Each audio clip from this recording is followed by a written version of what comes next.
Welcome to Xylem learning. Amrita miss ആണ്. അപ്പോൾ 9th എത്തിയില്ലേ, നമ്മൾ 8ാം ക്ലാസ് ഒക്കെ കഴിഞ്ഞു 9ൽ എത്തി. നമ്മൾ അടിപൊളിയായിട്ട് പഠിച്ചു തുടങ്ങി അല്ലെ. മാത്സിലെ ഒന്നാമത്തെ ചാപ്റ്റർ ഏതാടാ? നമ്പർ സിസ്റ്റം എന്ന് പറയുന്ന ഒന്നാമത്തെ ചാപ്റ്റർ അടിപൊളിയായിട്ട് നമ്മൾ പഠിച്ചു തുടങ്ങി അല്ലെ മക്കളെ. ഈ ഒരു ചാപ്റ്ററിൽ അത്യാവശ്യം നിങ്ങൾ അറിഞ്ഞിരിക്കേണ്ട കുറച്ച് ബേസിക് ആയിട്ടുള്ള കാര്യങ്ങളുണ്ട്.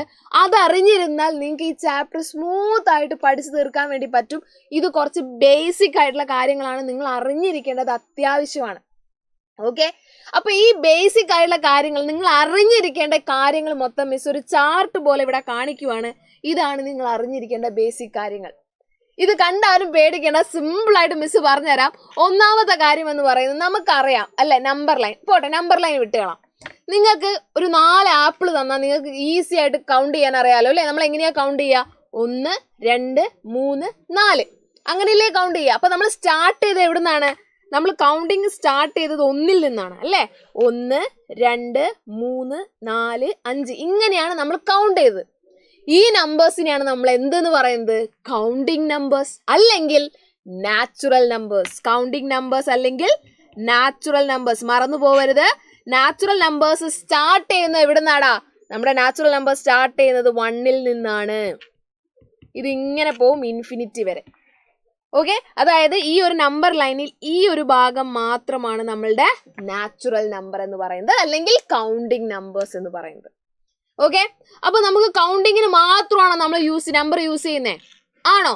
ഇപ്പൊ എന്റെ കയ്യിൽ ഒരു ആപ്പിൾ ഉണ്ട്, ഞാൻ ഒരു ആപ്പിൾ നിങ്ങൾക്ക് തന്നു. ഇപ്പൊ എന്റെ കയ്യിൽ എത്ര ആപ്പിൾ ഉണ്ട്? എന്റെ കയ്യിൽ ഒന്നുമില്ല അല്ലേ. എന്റെ കയ്യിൽ എത്ര ആപ്പിൾ ഉണ്ട്? എന്റെ കയ്യിൽ ഒരു ആപ്പിളും ഇല്ല, 0 ആപ്പിളാണ്. ഈ 0 ഈ നമ്പേഴ്സിൽ ഇല്ല. നാച്ചുറൽ നമ്പേഴ്സിൽ ആരില്ല? 0 ഇല്ല. നമ്പർ സ്റ്റാർട്ട് ചെയ്യുന്നത് 1ൽ നിന്നാണ്. നാച്ചുറൽ നമ്പേഴ്സിൽ ആരില്ല? 0 ഇല്ല. അപ്പൊ 0 നമ്മൾ കൊടുത്തു കഴിഞ്ഞാൽ 0 1 2 3 4 ഇങ്ങനെയാവും നമ്പേഴ്സ്. 0ൽ നിന്ന് തുടങ്ങും. ഇവരെ നമ്മൾ വിളിക്കുന്ന പേരാണ് ഹോൾ നമ്പേഴ്സ്. ഹോൾ നമ്പേഴ്സ് എന്ന്. ഓക്കെ, നാച്ചുറൽ നമ്പർ എന്ന് പറഞ്ഞാൽ കൗണ്ടിങ് നമ്പർ ആണ്. ഹോൾ നമ്പർ എന്ന് പറഞ്ഞാൽ 0 കൂടിയിട്ടുള്ള നാച്ചുറൽ നമ്പേഴ്സ്. ഇവരെയാണ് ഹോൾ നമ്പേഴ്സ് എന്ന് പറയുന്നത്. ക്ലിയർ ആണല്ലോ? ഇനി ഇതിലൊരു ചെറിയ ട്രിക്ക് ഉണ്ട്. നാച്ചുറൽ നമ്പറിനെ നമ്മൾ ക്യാപിറ്റൽ N വെച്ച് ഡിനോട്ട് ചെയ്യും. സംശയമില്ലല്ലോ. ഹോൾ നമ്പറിനെ ഒബ്വിയസ്ലി നമ്മൾ എന്ത് വെച്ച് ഡിനോട്ട് ചെയ്യും? ക്യാപിറ്റൽ W വെച്ച് ഡിനോട്ട് ചെയ്യും. ഇത് മിസ്സിന് അറിവിന് പറഞ്ഞതാണ്. ഇവിടെ നിൽക്കട്ടെ, ഇതിനൊരു ക്വസ്റ്റ്യൻ നിങ്ങൾക്ക് ഒരു ചെറിയ പണി വരുന്നുണ്ട്. അടുത്ത നോക്കുക. ഇപ്പൊ നമ്മൾ പറഞ്ഞു ഹോൾ നമ്പേഴ്സ് പറഞ്ഞു അല്ലെ. ഇനി ടെമ്പറേച്ചർ നോക്കുക. നമ്മൾ അന്റാർട്ടിക്കയിലേക്കുള്ള ടെമ്പറേച്ചർ അല്ലെ, വേണ്ട അന്റാർട്ടിക്ക പോകണ്ട, കാശ്മീർ വരെ പോവാം. കാശ്മീരിലൊക്കെ ചില സമയത്ത് ടെമ്പറേച്ചർ നെഗറ്റീവ് ആവും എന്ന് പറയുന്നത് കേട്ടിട്ടുണ്ട് ഇല്ലേ. അപ്പോൾ നമ്മുടെ കയ്യിൽ 0 മുതലുള്ള നമ്പേഴ്സേ ഉള്ളൂ, നെഗറ്റീവ് നമ്പേഴ്സ് ഇല്ല. അപ്പൊ ഈ നെഗറ്റീവ് നമ്പേഴ്സും കൂടി നമ്മൾ ഉൾപ്പെടുത്തി കഴിഞ്ഞാൽ നമ്മുടെ കയ്യിലുള്ള ഹോൾ നമ്പേഴ്സിന്റെ കൂടെ ഈ നെഗറ്റീവ് നമ്പേഴ്സിനെ കൂടി അക്കോമഡേറ്റ് ചെയ്യുന്ന സമയത്ത് നമുക്ക് പുതിയൊരു നമ്പർ സിസ്റ്റം വരും. അവരെയാണ് നമ്മൾ എന്തെന്ന് വിളിക്കുന്നത്? ഇൻഡിജേഴ്സ് എന്ന് വിളിക്കുന്നത്. ഇവരെയാണ് നമ്മൾ എന്തെന്ന് വിളിക്കുന്നത്? ഇൻഡിജർ ഫാമിലി എന്ന് വിളിക്കുന്നത്. ക്ലിയർ ആണല്ലോ? ഓക്കെ, അപ്പൊ കൗണ്ടിങ് നമ്പേഴ്സ് അല്ലെങ്കിൽ നാച്ചുറൽ നമ്പർ പറഞ്ഞു, ഹോൾ നമ്പർ പറഞ്ഞു, ഇൻഡിജേഴ്സ് പറഞ്ഞു. ഇനിയാണ് നിങ്ങൾക്കുള്ള പണി. ഇൻഡിജേഴ്സിനെ നമ്മൾ റെപ്രസെന്റ് ചെയ്യുന്നത് ക്യാപിറ്റൽ I വെച്ചിട്ടാണോടാ? ക്യാപിറ്റൽ I വെച്ചിട്ടാണോ? അല്ല, പകരം നമ്മൾ റെപ്രസെന്റ് ചെയ്യുന്നത് ക്യാപിറ്റൽ Z വെച്ചിട്ടാണ്. ഓക്കെ, നിങ്ങൾക്ക് അറിയാമായിരിക്കും അല്ലെ, ക്യാപിറ്റൽ Z വെച്ചിട്ടാണ്. എന്തുകൊണ്ടാണ് ഈ ക്യാപിറ്റൽ Z വെച്ചത്? പോട്ടെ, എന്തുകൊണ്ട് നിങ്ങൾ പറയണ്ട. എന്താണ് സെഡിന്റെ ഫുൾ ഫോം എന്നുള്ളതെന്ന് പറഞ്ഞു വെക്കുക. ഓക്കെ, ഇത്രയേ ഉള്ളൂ.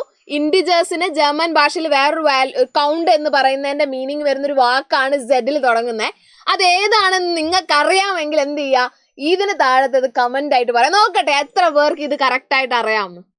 ഓക്കെ, അപ്പോൾ ഇതാണ് ഇൻഡിജർ ഫാമിലി എന്ന് പറയുന്നത്.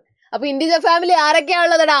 നെഗറ്റീവ് നമ്പേഴ്സും പോസിറ്റീവ് നമ്പേഴ്സും 0യും എല്ലാം കൂടെ കൂടിയവരെയാണ് നമ്മൾ എന്തെന്ന് പറയുന്നത്? ഇൻഡിജർ ഫാമിലി, ഇൻഡിജേഴ്സ് എന്ന് പറയുന്നത്. സെറ്റ് അല്ലേ? ഇനി ഇവിടെ ശ്രദ്ധിക്കുക. അപ്പൊ മറന്നു വേണ്ട, സെഡിന്റെ ഫുൾ ഫോം എന്താന്നുള്ളത് പറയാട്ടോ. ഇനി ഇവിടെ ശ്രദ്ധിക്കാം. എന്റെ കയ്യിലൊരു കേക്ക് ഉണ്ട്. ഇപ്പൊ നമ്മൾ പറഞ്ഞു നെഗറ്റീവ് നമ്പേഴ്സ് ആവശ്യം വന്നപ്പോൾ നമ്മൾ ഇൻഡിജർ ഫാമിലിനെ കൊണ്ടുവന്നു. എന്റെ കയ്യിലൊരു കേക്ക് ഉണ്ട്. ആ കേക്കിനെ 2 ആക്കി മുറിച്ചു. അപ്പൊ എന്റെ കയ്യിൽ എത്ര കേക്ക് ഉണ്ട്? എന്റെ കയ്യിൽ എത്ര കേക്ക് ഉണ്ട്? 1/2 കേക്ക് ഉണ്ട്. ഒരു കഷ്ണം ഞാൻ എടുത്തു. അപ്പൊ എന്റെ കയ്യിൽ എത്ര കേക്ക് ഉണ്ട്? 1 1/2. ഇതൊരു നാച്ചുറൽ നമ്പർ ആണോ? 1/2 നമുക്ക് കൗണ്ട് ചെയ്യുന്ന നമ്പർ അല്ല. ഇതൊരു ഹോൾ നമ്പർ ആണോ? അല്ല. ഇതൊരു ഇൻഡിജർ ആണോ? അല്ല. കാരണം നെഗറ്റീവ് നമ്പേഴ്സും പോസിറ്റീവ് നമ്പേഴ്സും സീറോയും ചേർന്നതാണ് ഇൻഡിജേഴ്സ്. അപ്പൊ ഈ 1/2 എന്ന് പറയുന്നത് ഇവരിൽ ആരിലും പെടാത്തൊരു നമ്പറാണ്.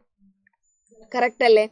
ഇങ്ങനെയുള്ള നമ്പേഴ്സിന്, അതായത് 1/2, ഇവിടെ നോക്കുക, 0ന്റെയും 1ന്റെയും നടുക്ക് ഒരാളുണ്ടെങ്കിൽ ഇതാരാണ്? 1/2 ആണ്. 2ന്റെയും പകുതി. അടുത്തതാവുമ്പോൾ എത്ര വരും? 1/2 അങ്ങനെ പോവും. കറക്റ്റ്.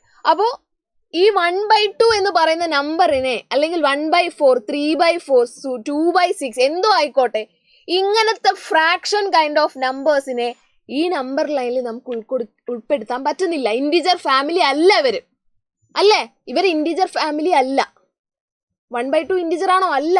നെഗറ്റീവ് നമ്പേഴ്സ് മാത്രമാണ്. നമ്മൾ നെഗറ്റീവ് നമ്പേഴ്സും ഹോൾ നമ്പേഴ്സും കൂടെ ചേർന്നാണ് നമ്മളുടെ ഇൻഡിജർ ഫാമിലി എന്ന് പറയുന്നത്. 1/2 ഇൻഡിജർ അല്ല. പക്ഷെ 1/2 ആരാണ്? 1/2 ആരാണ്? ഈ 1/2നെ പോലത്തെ നമ്പേഴ്സിനെ നമ്മൾ അക്കോമഡേറ്റ് ചെയ്യുന്ന നമ്പർ സിസ്റ്റമാണ് റാഷണൽ നമ്പേഴ്സ്. 1/2 പോലെ നമ്പേഴ്സിനെ അക്കോമഡേറ്റ് ചെയ്യുന്ന നമ്പേഴ്സിനെയാണ് നമ്മൾ എന്തെന്ന് പറയുന്നത്? റാഷണൽ നമ്പേഴ്സ് എന്ന് പറയുന്നത്. ഓക്കെ. അപ്പൊ റാഷണൽ നമ്പേഴ്സ് എന്ന് പറഞ്ഞാൽ എന്താ?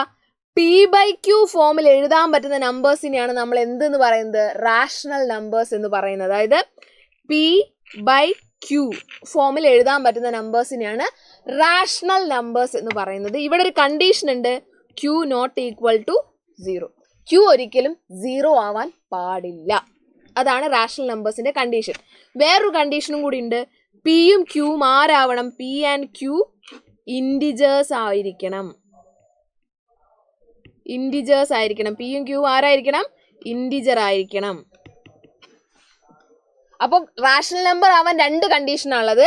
ഒന്ന് P/Q ഫോമിലായിരിക്കണം, പിയും ക്യൂവും ഇൻഡിജർ ആയിരിക്കണം. ക്യൂ ആരാവാൻ പാടില്ല? 0 ആവാനും പാടില്ല. ഇങ്ങനെയുള്ളതിനെയാണ് നമ്മൾ റാഷണൽ നമ്പർ എന്ന് പറയുന്നത്. For example 1/2. 1ഉം 2ഉം ഇൻഡിജർ ആണോ? അല്ലേ? ഇവർ ഇൻഡിജേഴ്സ് ആണ്. കറക്റ്റ്, ഇൻഡിജേഴ്സ് ആണ്. 2 നോട്ട് ഈക്വൽ ടു 0 അല്ലേ? അപ്പൊ ഇവരെന്താണ്? ഇതൊരു റാഷണൽ നമ്പർ ആണ്. ഇതൊരു റാഷണൽ നമ്പർ ആണ്. 1/2 റാഷണൽ നമ്പർ ആണ്. സെറ്റ് അല്ലേടാ? ക്ലിയർ അല്ലേ? ഓക്കെ. അപ്പോൾ റാഷണൽ നമ്പേഴ്സ് എന്ന് പറയുന്നത് ഇതാണ് നിങ്ങൾക്ക് ഈ വർഷം പഠിക്കാനുള്ളത്. ഇതാണ് ഇത്രയും പറഞ്ഞ ബേസിക് കാര്യങ്ങൾ എന്ന് പറഞ്ഞത്. ഇപ്പം ഈ ഒരു പറഞ്ഞ സാധനം മനസ്സിലായല്ലോ.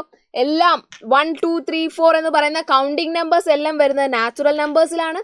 0 ഇൻക്ലൂഡ് ആവുമ്പോൾ ഹോൾ നമ്പർ ആവും. നെഗറ്റീവ് നമ്പറും പോസിറ്റീവ് നമ്പറും വരുമ്പോൾ ഇൻഡിജർ ആവും. ഇനി ഇതിലൊന്നും പെടാത്ത P/Q ഫോമിൽ എഴുതുന്ന നമ്പേഴ്സ് എല്ലാം കൂടി വരുന്നത് ആരാണ്? റാഷണൽ നമ്പർ ആണ്. Any number that can be written as a fraction is called rational number. പക്ഷേ ഇവിടെ കണ്ടീഷൻ ഉണ്ട്. റാഷണൽ നമ്പർ ആവുമ്പം എന്തായിരിക്കണം? P/Q ഫോമിൽ എഴുതണം.